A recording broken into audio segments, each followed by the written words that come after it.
All right, man. Welcome to day 3 of this 43-day challenge. Congratulations, you've been through 2 days, and they're probably 2 of the toughest days that you are going to have to go through in this 43-day challenge. Hopefully we're building up some momentum. It was great to talk to some of you guys. Some of you have never fasted for more than 20 hours, and most of you went 36 to even more than that. So congratulations on that. That's a big deal. Again, I talked about stacking days here with this 43-day challenge to start to build some habits to become different type of men than we were before we did this challenge. So you took some pretty big steps there with what we've done. What I wanted to do today, kind of a two-parter, this being day 3, you should be reading Proverbs chapter 3, so I just wanted to start with that really quick and just read the first few verses. It says, "My son, do not forget my teaching, but let your heart keep my commandments, for length of days and years of life and peace they will add to you." So we are here talking about nutrition, we're talking about exercise, right? We're doing all of these things that we think of helps us with our physical health, and part of the reason that we want to have physical health is because we want to live longer, we want to be healthy for as long as we live, so that we can be doing the things that God's called us to do in terms of being leaders of our family, leaders of our churches, leaders in our workplaces, leaders in society, providing, protecting, all the things that God's called men to do. We need physical health to do that. So yes, all of the lifestyle factors that we cover, that we're going to be talking about throughout this 40-day challenge are important, but what that's saying is, so this Solomon talking to his son, right? Keep my commandments, listen to my instructions. So if we can feast on the word of God, that actually adds days to our life and peace during those days. So that's just something to remember as you're reading through Proverbs chapter 3 today. What I wanted to do in terms of teaching is I wanted to explain a little bit about just what I meant when I talked about insulin resistance, or why we care so much about insulin with this particular diet. And then I want to talk about potentially just make you aware of some stuff that you probably have already felt some in these first 2 days, but you're unfortunately going to be continuing to feel it potentially with these next 6 days, since we're going to be very low carbohydrate. I mentioned one of the major things that we're trying to do is keep insulin low. So just really quick, what insulin has a number of different functions, but you can think of it as a storage hormone, meaning it wants to store energy on our body. Most people know about insulin with what it does to blood sugar, and why it's impacts blood sugar is because we get energy in our blood, and insulin's job is to go inside of our blood and take it out. So that's what this is. This is just a blood vessel with sugar. That's those S's are. Insulin's job is when we eat something that gets broken down into sugar, gets into our bloodstream, insulin's job is to come in here to grab a hold of one of these sugar molecules and take it to a cell. Now the cell has something called a receptor site, insulin receptor site. Insulin connects with that receptor site and then gets this sugar inside of the cell. That's how a normal physiology is supposed to work. That's how all of us, that's going on in our body all the time. The problem is, because of our diets, because it's so filled with energy, right? Bad fat, carbohydrate intake, processed food intake, insulin is just constantly working and constantly doing this. So it's grabbing a hold of sugar, putting it into our cells. What insulin resistance is when you have too much of the sugar in your cell, this cell is eventually going to say, no way, I don't want any more sugar. So it becomes resistant to insulin putting more energy inside of that cell. This is where a lot of people are at. This is a significant part of why people are so metabolically unhealthy, why cancer happens, why heart disease happens, why diabetes happens.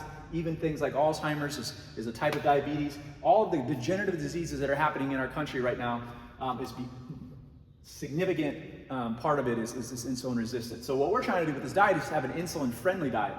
Why this happens is because we're eating too much of what spikes insulin or stimulates insulin.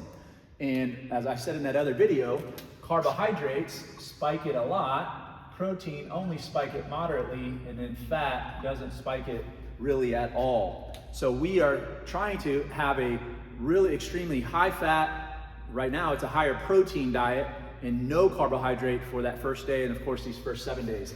What that's going to do is that's going to drop insulin levels in our body and get our blood sugar back to being regulated. But this is a good thing. This is what we want. You can't burn fat off of your body very well unless you have low insulin. So you can be doing all the things, taking supplements, maybe even taking medications to try to burn fat off of your body, but if insulin is high, it's not going to work. So we're trying to lower insulin, so that's a good thing. But one of the things that happens when you lower insulin is the kidneys, this is the kidney here, is it excretes water, so we're losing a lot of water. And then these things inside here are what we call electrolytes or minerals. So there's potassium in there, there's sodium in there, there's magnesium in there. These things go along with it. So sodium, magnesium, and potassium go along with it. And if you're excreting these things and you're depleted of water and these minerals, that can lead to things like headaches, dizziness, and fatigue. And sometimes they call this keto flu when those things are been depleted. You can have just a fogginess maybe, a fatigue, of course, headaches is happening. Now some of you guys have cut out caffeine, so that also might be part of the headache, and I'll get into that next week when we're adding back in caffeine. There were some potential problems with that, but this is potentially what's going to happen with you because we are going no carbohydrate, not just for that first day, but of course for these first 7 days. So if this is happening to you, what's the answer? Well, that's why the sea salt stuff is so important. Really quick before I get there, is this also, when you're doing this is going to negatively affect muscle contraction. So muscles, if they're used to using sugar for energy, and now they're trying to transition to using fat for energy, one of the things that happens as you're trying to transition there, you can start to have muscle cramps.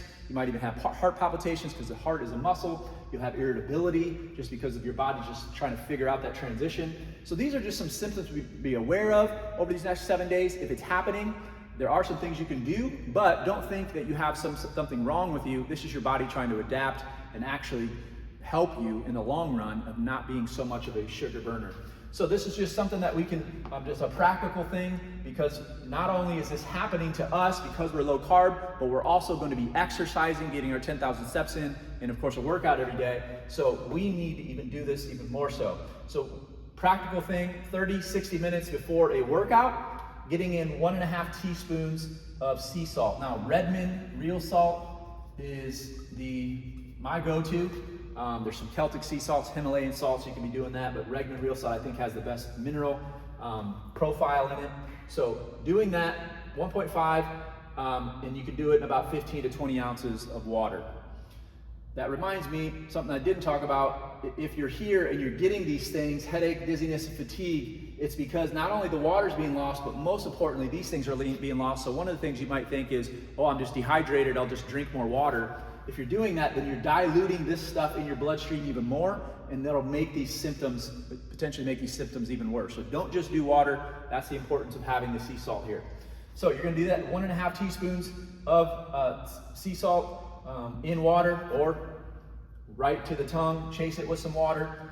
And then afterwards, 1/2 teaspoon post-workout. And that's assuming you've done something for about an hour. So every hour of exercise, getting a 1/2 teaspoon. If you're working out for 2 hours, getting a 1 teaspoon to replace that. And then beyond that, we're just really trying to salt our food, salt the meat that we're eating in a day, to hopefully get up to about 3 teaspoons of salt.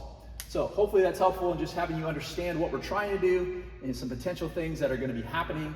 And then of course a practical step to try to mitigate some of it. But again, you guys are doing great. We have a tough week ahead of us, but keep motivating people in the chat, keep keeping each other accountable. I haven't heard of anybody that's had to do a mile. I guess maybe Mason had to do the mile, but haven't heard anything how that went. But hopefully we are going strong, and we're gonna take on day 3 and have some victories.